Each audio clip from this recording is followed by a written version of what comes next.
तो fever of unknown origin, prolong febrile illness of unknown aetiology despite of intensive investigation and diagnosis. मतलब intensive investigation और diagnosis करने के बाद भी पता नहीं चल रहा है कि उसका कॉज क्या है फीवर आने का, ठीक है। तो इसे बोलते हैं अपन फीवर ऑफ अननोन ओरिजिन। तो दो डेफिनेशन है इसकी कि कैसे डिफाइन करेंगे उसको कि फीवर ऑफ अननोन ओरिजिन है। तो एक ओल्डर डेफिनेशन है, एक न्यू डेफिनेशन है। तो ओल्डर डेफिनेशन दी थी पीटर्सडॉर्फ और बीसन ने, ठीक है। तो उसमें ये बोला था 3 पॉइंट है इसमें बोला था कि जो फीवर है वो 101 डिग्री फ़ारेनहाइट या 38.3 डिग्री सेल्सियस से ज़्यादा होगा एटलीस्ट 2 ओकेजन, 2 बार फीवर आना चाहिए 38.3 डिग्री सेल्सियस से ज़्यादा, ठीक है, पहला पॉइंट। फिर दूसरा पॉइंट है duration of illness more than 3 week होना चाहिए, 3 वीक से ज़्यादा वो होना चाहिए इलनेस, और 2 बार उसका 38.3 डिग्री सेल्सियस से ज़्यादा फीवर आना चाहिए। फिर तीसरा पॉइंट है कि failure to reach a diagnosis despite 1 week of inpatient investigation. मतलब 1 वीक तक अपन ने इन्वेस्टिगेट करके देखा पर पता नहीं चल पा रहा रीज़न। तो 3 पॉइंट है, 2 बार 38.3 डिग्री सेल्सियस से ज़्यादा, तो क्या क्या होगा, 2 बार 38.3 डिग्री सेल्सियस से फीवर ज़्यादा आना चाहिए, 3 वीक से ज़्यादा इलनेस रहनी चाहिए, और अपन 1 वीक तक डायग्नोस कर ले, उसके बाद भी अपन को वो ना पता चले, ठीक है, रीज़न ना पता चले। फिर न्यू डेफिनेशन में क्या कुछ पॉइंट ऐड करे गए हैं और कुछ पुरानी है। तो ये 38.3 डिग्री सेल्सियस वाला पॉइंट सेम है, ड्यूरेशन ऑफ इलनेस वाला सेम है, पर तीसरा पॉइंट ये है कि जो पेशेंट है वो इम्यूनो कम्प्रोमाइज नहीं होना चाहिए, नहीं तो अपन उसे नहीं बोलेंगे फीवर परीक्षा ऑफ अननोन ओरिजिन। क्यों? क्योंकि भाई उसमें कोई भी डिसीज़ किसी भी कॉज की वजह से हो सकता है कि डिसीज़ हो जाए, ठीक है। फोर्थ पॉइंट है वो जो अपन ओल्डर डेफिनेशन में देखा, तो ओल्डर डेफिनेशन में अपन ने देखा था कि अपन जो डायग्नोसिस बना रहे थे, मतलब इन्वेस्टिगेशन कर रहे थे, इनपेशेंट कर रहे थे, फिक्स नहीं है।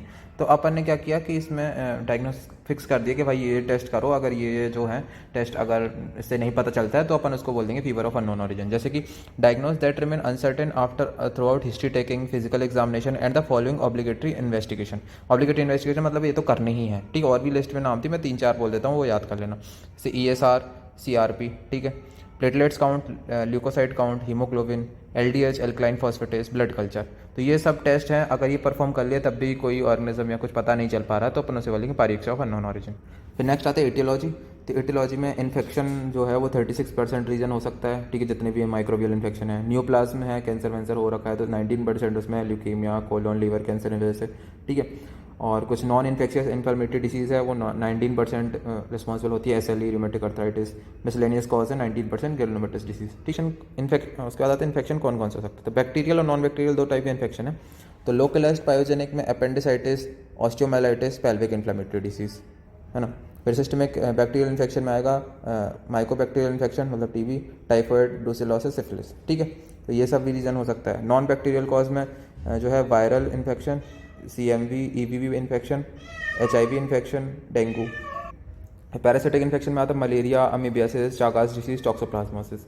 और फंगल इन्फेक्शन में आता है एस्परजिलोसिस, ब्लास्टोमाइकोसिस, कैंडिडियासिस। तो लैब डायग्नोसिस स्टार्ट करते हैं तो माइक्रोस्कोपी से स्टार्ट करते हैं। तो अपन को अभी पता नहीं कौन सा ओरिजिन है, तो अपन हर प्रकार की टेस्ट करेंगे। अगर ब्लड में इन्फेक्शन हो रहा है तो ब्लड माइक्रोस्कोपी कर लिया, स्टूल बैंड माउंट कर लेंगे अगर कोई पैरासिटिक इन्फेक्शन है तो, है ना। तो ब्लड माइक्रोस्कोपी करते हैं किसको डिटेक्ट करने के लिए, मलेरियल पैरासाइट, फिलियर नेमाटोड, लेशमेनिया डोनोवानी और टॉक्सोप्लाज्मा। तो अपन जब भी ब्लड में करेंगे माइक्रोस्कोपी तो अपन इनको डिटेक्ट करने के लिए अपन करेंगे कि मतलब ये मिल सकते हैं। फिर स्टूल वेट माउंट में है फॉर एंटावीमा हिस्टोलिटिका, ठीक है। तो स्टूल में ये मिल सकता है। ग्राम स्टेनिंग, जैडन स्टेनिंग TB के लिए करते हैं। और periodic acid Schiff's PAS stain जो है वो फंगल मॉर्फोलॉजी मतलब फंगल के लिए करते हैं अपन, ठीक है। तो अलग अलग जो माइक्रोस्कोपी मेथड है अलग अलग ऑर्गेनिज्म के लिए करते हैं, ठीक है। फिर कल्चर मेथड आ जाता, तो ब्लड कल्चर में अपन को टाइफॉइड और ब्रूसेलोसिस पता चलता है, ठीक है। एलजी मीडियम में अपन TB करते हैं। SDA कल्चर में फंगल आइसोलेशन करते हैं, ठीक है। सेल लाइन कल्चर होता है तो वायरस के। फिर नेक्स्ट आता है सीरोलॉजिकल टेस्ट। तो एलाइजा से अपन HIV, CMV और एप्स्टीन बार वायरस पता कर सकते हैं, ठीक है। फिर स्टैंडर्ड एग्लूटिनेशन टेस्ट जो होता है वो उसमें ब्रूसेलोसिस उससे पता करते हैं। माइक्रोस्कोपिक एग्लूटिनेशन टेस्ट होता है उससे लेप्टोस्पायरोसिस पता करते हैं। कोल्ड एग्लूटिनेशन टेस्ट होता है उसमें माइक्रोप्लाज्मा पता करते हैं। तो ये तीनों थोड़े याद करने हैं। फिर व्हील फेलिक्स टेस्ट होता है रिकेट्शियल डिसीज़ में, ठीक है। पॉन वर्नल टेस्ट होता है इन्फेक्शियस मोनोन्यूक्लियोसिस, ठीक है, ये तो अपन ने देखा है। फिर विडाल टेस्ट है वो भी सेरोलॉजिकल टेस्ट है, तो वो भी अपन किस में यूज़ करते हैं, फॉर टाइफॉइड फीवर, ठीक है। फिर मॉलिकुलर मेथड में PCR आ जाएगा, ठीक है। और अदर मेथड है complete blood count, raised ESR, imaging method, chest X-ray, MRI, ये सब कर सकते हैं, ठीक है। तो ये था पायरेक्सिया ऑफ अननोन ओरिजिन।